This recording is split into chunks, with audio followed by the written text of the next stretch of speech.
Miami, Florida, April 14. Manager Clint Hurdle when the Pittsburgh Pirates came from behind to beat the St. Louis Cardinals on Saturday. Manager Clint Hurdle joined a club that includes Fred Clarke, Murtaugh, Jim Leyland, and Chuck Tanner. In the 137 years the team has been in existence, those 5 men are the only Pittsburgh Pirates managers to win 600 games with the team. Among this group of 5, Clint Hurdle has the third highest winning percentage, behind Clarke and Murtaugh. Saturday's win was Pittsburgh's 4th in a row and put them back on top of the NL Central, which is a spot very few people expected them to be this year. They were expected to finish behind the Cubs, Cardinals, and Brewers, but lead all 3 by a half game in a very tight division. The Cincinnati Reds are a distant 10 games back. Clint Hurdle is in his 8th season with the Pittsburgh Pirates. He took over a team that had gone 57-105 under John Russell in 2010. That was rock bottom for a franchise that had last made the playoffs in 1992, the final year Barry Bonds was on the team. Clint Hurdle guided the club to a 72-90 record in his first year with the team.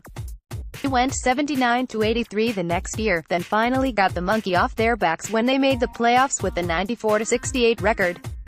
Unfortunately, that season ended with a loss in the 5-game division series. Page 2. Use your arrows to browse. If Pittsburgh Pirates made the playoffs the next 2 seasons but lost each time in the wildcard game when they ran up against Madison Bumgarner and Jake Arrieta. During this 3-game stretch of playoff appearances, they averaged 93 wins per season.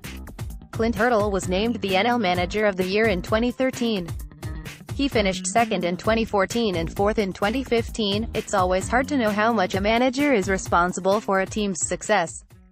Managers are often judged by their results, rather than their process. If he stays too long with his starting pitcher and the starter gives up a late lead, the manager is criticized. If he takes out his starting pitcher and the bullpen blows up, the manager is criticized. When it comes to Clint Hurdle, it looks like he has evolved from his time as manager of the Colorado Rockies from 2002 to 2009.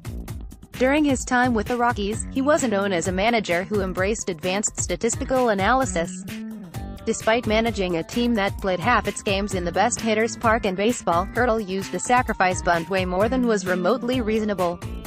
In fact, the Rockies led the league in sacrifice bunts in each of the last 3 full seasons Clint Hurdle was the manager. That's a fireable offense for a team that plays at Coors Field. With the Pittsburgh Pirates, Hurdle seems to have evolved from his old-school mentality, at least when it comes to on-field decisions. He's worked with a front office that is always looking for ways to compete with a small payroll, even if that means doing things on the field that are not traditional. At the same time, part of Clint Hurdle's job is managing people, and the team believes he's done an excellent job in that department. They signed him to a 4-year extension last September. Use your arrows to browse.